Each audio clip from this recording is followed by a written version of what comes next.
Hello everyone, welcome back, welcome to R-BoP, Riddick's Book of Philosophy. Guys, this is where I get to talk about what I want to talk about in the way and the manner that I feel like doing it, the way I want to talk about it. All right guys, whenever we do anything and we're trying to do it in a way that is presented in a very good manner, professional, or you're trying to do something the best that you can, there are things that you do in order to get ready to do that thing. All right, there's steps that you take to ensure that things go the way you want them to go. There's a process that you would possibly go through in order to produce the best whatever that you're trying to produce, whether it's something being seen, heard, or shown. This is what we call preparation. The things that we do to prepare to do something else. All right, it's the steps that we take to get ready for something. Preparation. Okay, now, me being a former soldier, I am very, very versed in preparation. There's a lot of things that we would do in the military in order to accomplish a mission. We used to rehearse. We check our gear. We inspect, check communications. A lot of things, a lot of preparation was done in order to effectively accomplish a mission, to accomplish a task, to get something done. Now, the same steps should be taken in order to produce the best YouTube video that you're trying to produce. There needs to be some preparation. Some things need to be done. Some things need to be thought about. Some things need to be accomplished before you just turn on your camera. Now let's talk about preparation. When I first started this whole thing, and those of you that followed me, there was no Daddy Cooks. It was just me doing stuff on video, and then that turned into, I think it was Feels, Thrills, Chills, and Meals, and then for a while it was Cooking Like a Sneaky One, and boom, it turned into Daddy Cooks. But I never thought about preparation initially. I turned on the camera, said some stuff, did some stuff, and posted it. Ba-da, done. And my earlier videos show that. Okay, now once I settled into Daddy Cooks, I did have an epiphany. I had to start doing things a certain way. So I have a systematic process now that is soon to change, but I have a systematic process when I do my videos. My format is pretty much the same way. Turn on the camera, say a few words or introduce or say what I'm gonna say. Then I show supporting cast, I do some prep work, cook, pictures, taste test, finish. Something similar to that. Okay. But my systematic process, now that I think about it, it's not really complicated. It's pretty simple. First thing I think about is, what am I cooking? All right, guys, I get ideas from cooking through conversations or something I saw on TV, or another YouTuber might have cooked something that I thought was interesting. But what I'll do if I come up with a new recipe or a new idea for a meal, I should say, not recipe, is I'll scour YouTube or I'll scour the internet and I'll watch video after video after video of how people do it. And then I pick and choose. I like some ingredients from this video, that's what I'll take. If I like the cooking process in that video, that's what I'll take. If I like the way it was wrapped or the way it looks or the way it was plated, that's what I'll take. So I'll take bits and pieces to come up with the way I want to do it. Okay, so that'd be my research. What am I cooking? I do the research so that I can make sure that that's going to turn out the way I want it to turn out. Okay, so what am I cooking? Next is, what am I saying? All right, I'm very conscious about what I say. Now, for R-BoP, I don't script, but I do take notes. I will write an outline of some of the things that I want to get out, the key points, but I pretty much shoot from the hip. What I'm saying to you is coming from here. All right, I just use the outline so that I can stay on my theme, keep focused. You'll hear about that coming up here pretty quick. So what am I saying? Next is, what am I doing? All right, when I'm doing the cooking process and all of that, I want to make sure that it is filmed in a way that it's explaining what I'm doing. So while I'm talking, I also want you to see what I'm doing. Okay, and having said that, the last thing is, what are you seeing? And what goes along with that is, what are you hearing? Okay, I am conscious of what's in the background. All right, I know what you're gonna see behind me because I planned that. Okay, I need to do that better. I've learned a lot of things. Also, what you're hearing, I've learned a lot of things since I've been here that I am soon to apply, but I'll talk about that coming up here pretty quick. Now, my guest's appearance, this guest that I'm having is, I want to say he's really endeared himself to me. We've been talking back and forth through comments and dialogue. His name's John, and this is his channel here. All right, guys, please go there and subscribe. And he claims to be an amateur cook and an amateur fisherman. Guys, you need to check his channel out. I absolutely love this channel. Anyway, he claims to be an amateur cook and an amateur fisherman. Cool. But what he is damn near Steven Spielberg. Wait till you see his videos. Anyway, I'm not going to get into it. I'm going to let him say his piece, which is wonderful. Please pay attention to this man. You will be like, aha, when he finishes speaking. All right, guys, so without any further ado, here comes John. Hi, Phil. Thanks so much for having me on your thought-provoking show, Riddick's Book of Philosophy. I love that, R-BoP. I'm honored beyond words that you asked me to weigh in on the topic of preparation as it pertains to video makers. I have only slightly over 1,000 subscribers after 2 years of uploading videos, so I'm not the epitome of knowledge here. But today my point is, you can't make a decent video without preparation. Well, I do cooking and fishing videos. The problem I have is that I really am a very amateur cook, and I'm a far cry from a professional fisherman. I cook and fish only once a week or so on weekends, but I happen to love making videos. So I have to offer something enticing to the viewer to overcome my shortcomings in cooking and fishing. If you have real talent at cooking, you can get away with less attention to videography.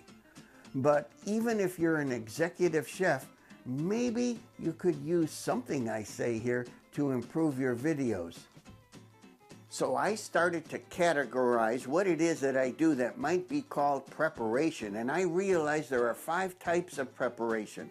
First, I prepare my environment. Then I prepare my equipment. Next, I prepare a theme, and then I prepare my dialogue. Finally, I prepare my shots. Let me say a bit about preparing your environment. How many times do we recoil watching a cooking video where everything, the host, the cabinets, the countertops, the food, everything is yellow, orange, green? Most of us use less expensive cameras that are difficult to adjust for what we call white balance. Well, here's the solution. Swap out your soft white lights for these that are called daylight bulbs. It took me a year of struggling with horrible video before I realized this simple bulb could fix everything. Somewhere on the package it should read daylight and indicate a color temperature of at least 5000 K. Preparing your environment also has to include the tidiness and cleanliness you display. Don't think your viewers won't notice or won't care about the cruddy, sauce-stained appliances. I guarantee you that that's the first place their eyes will go. I think your cleanliness will affect your subscriber growth and your views. And come on, let's face it, cleanliness reflects on us as persons. Preparing your environment also has to include your own personal appearance. This is common sense. No one wants to subscribe to a guy who cooks in a sleeveless white undershirt with spaghetti stains on it, unless, of course, it's a comedy show. The same preparation goes for your hands and your fingernails. I recognize sometimes it's difficult to keep fingernails clean. Preparing your environment also has to include what's audible and visible in a video clip. Try to keep the pets and all their endearing chirping, barking, meowing, and quacking from becoming distractions. The same is true for other cameras, wires, TVs that are playing in the background. Is that a football game? Is that the Browns-Steelers game? What about the knickknacks? An atrocious leg lamp, perhaps, in the background? You get the idea. So that's all I'll say on preparing your environment. But the second point is preparing your equipment. Should you go out and buy a new camcorder? Lots of people ask me what kind of camcorder I use. You're going to laugh. Here's one of them. My old iPhone 4S. I use this for all of my countertop close-ups. This longer shot that you're seeing now is simply coming from my current iPhone 5S.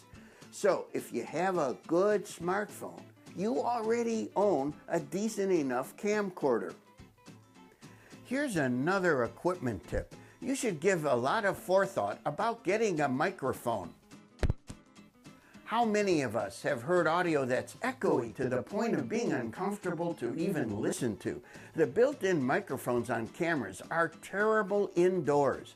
Again, it took me an entire year before I finally understood this and corrected it in my own videos. Another piece of equipment that you ought to prepare to have is a tripod. Many of us don't have a spouse or partner who's willing to hold the camera for 3.5 hours for us while we satisfy our YouTube hobby. Don't try holding the camera yourself either. How many of us have seen someone stirring a pot of soup or whatever? It's almost nauseating because the cook is stirring the pot with one hand while the camera in the other is rotating in sync. So I bought a little countertop tripod for my iPhone 4S, and my 5S is attached to a full-size tripod right in front of me. So the third type of preparation I listed is prepare your theme. What I mean by that is try to be original. Tell a short background story. Maybe do what I enjoy doing, which is to spend a lot of time finding free background music, which actually complements the story. Maybe I use too much music in my videos, but I love it anyway. Now, if you're demonstrating a recipe, prepare to say how it is unique. Why is it traditional? Prepare to show your enthusiasm. Your voice should have a lot of inflection. Your face and hands should be expressive. My Italian heritage is actually an advantage in this area. Also, stay on theme, stay concise, and above all, keep your videos as short as possible. So the fourth type of preparation is prepare your dialogue or your words. In the beginning, clearly state your theme. Don't say, today I'm making enchiladas with mole. Let your dialogue suck us in. Tell us about your craving and why you want to make them. I often print out a good deal of my dialogue. Here are the notes for my last video. You don't even have to consider doing this. This is a sign of obsessive compulsiveness, but I'm terrible at ad-libbing. I seize up if I know that people are listening. You may want to write down, though, a few important things to say at certain points in your video. It's better than rambling. The fourth type of preparation is prepare your scenes. That is, your shots or your clips. One rule I notice that's violated constantly on YouTube is the rule of thirds. Please Google it. Keep yourself or other subjects in the frame, but off to the right or the left side. Don't put yourself in the middle of the frame. It's tedious on the eyes. Now, this is a rule that's been handed down from the days of the Renaissance painters. So another rule that is always broken is what I call the rule of ceiling plaster. How many times have you seen this? Our head is centered in the frame, but it looks like we're drowning. Much of the frame is empty space over our heads. The viewer can inspect ceiling fans, overhead cabinets, and ceiling plaster. Preparing your scenes has to include thinking ahead to where the camera will be in each scene, in each step of your recipe. So when you're thinking ahead of where you'll place your camera and the notion of framing, don't forget the rule of lead space. So if you're looking to your right at something, or you're turned in that direction, or you're walking in that direction, make sure there is enough room in the frame in that direction. This is obviously wrong. Last thing on preparing your scenes, and that's to be prepared to throw out more than 3/4 of your video clips. Be critical of your videos. Keep only the best clips and edit them into a cohesive, short movie with good environment, the right equipment, an interesting theme, concise dialogue, and scenes that are engaging. I think I violated every one of my own rules in making this video. Those are the 5 types of preparation as I see it. Oh wait, the last rule is avoid loud sweaters. That'll surely cause distraction. Your viewers won't retain anything you've said if you're wearing a loud sweater. Thank you again, Phil, for having me on your great show. All the best to you, and stay safe on your journey home, my friend. Was I right? Talk about amateur. Did you see that? Very, very clean, very professional looking videos. Okay. He mentioned a lot of things, and I'm going to touch on them as well. But a lot of the things that he mentioned, I have yet to apply. I've acquired a bunch of gear and a bunch of this and a bunch of that when I get back to filming Daddy Cooks. But I've been here for the last couple of months, and I have been studying photography, cinematography, and the way people do films. And everything he just said is spot on. That's what I've been studying. All right? But I've just learned what he's been doing. So the purpose of R-BoP, guys, is learn from our mistake. There it is, laid out for you. And John did a wonderful job at doing it. He mentioned the environment, okay? He calls it environment, part of his 5 steps. I call it framing. I talked about it. What you see behind me, what you are showing people in where you're doing it, that's the environment he was talking about. All right? Next thing he mentioned was equipment. I call that the right tool for the right job. If you're trying to mix up something, guys, use a spatula or a whisk. All right, guys? If you're trying to cut bread, use a bread knife. If you're trying to cut meat, use a butcher knife. If you're using a knife at all, make sure it is sharp. The right tool, proper tool for the proper job.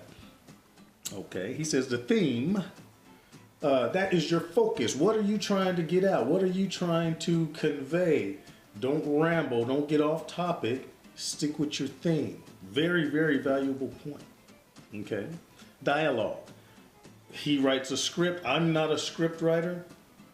I'm very comfortable talking off the top of my head. I'm very good with improvisation. That's a good word. But I'm very good with words, all right? If you're not, he gave you a perfect example, all right? You can write an outline, or you can shoot from the hip. Whatever your technique is, make sure you know what you're trying to say before you start trying to say it, all right? And he calls the last one shots.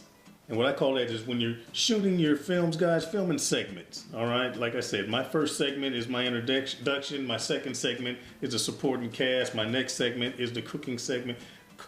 Film in segments, okay? And don't be afraid to just go for it and say and do and act and whatever, because you have the ability to edit, guys, all right? And that's a very important tool. If you do not have editing software, guys, you might want to think about getting it. You can say and do whatever you want. All right. Someone pointed it out to me. I think it was, I can't remember the name. And actually, I think it was Glenn, the bald chef. I think it was him. He made a comment that he was watching one of the R-BoP episodes, and there weren't very many edits because I try not to make mistakes the first time. I'm a one-shot, one-kill guy. I do make mistakes, but as you look at Daddy Cooks, I don't cut out very many of my mistakes. I might start just to shorten the video. But anyway, guys, John gave you all of the tools that you really need, and I thank him for it. Thank you very much, John. Once again, guys, this is the link to his channel. I highly recommend you take a look at it if you want to see something informative and entertaining. All right, guys. But having said that, guys, there will always be room for improvement And the best way to improve is to make sure you have sound preparation. I'm going to take everything that John said to heart, and when I get back home to Daddy Cooks, I will ensure that my preparation is adequate to give you guys something good quality. And when I get home, I will take his words to heart and ensure that I use some good preparation. I'm going to take everything to heart that John just said, and when I get home and start doing Daddy Cooks, I will ensure that my preparation ensures that I can give you guys the best videos that I can produce. Having said that, I'll see you when I see you.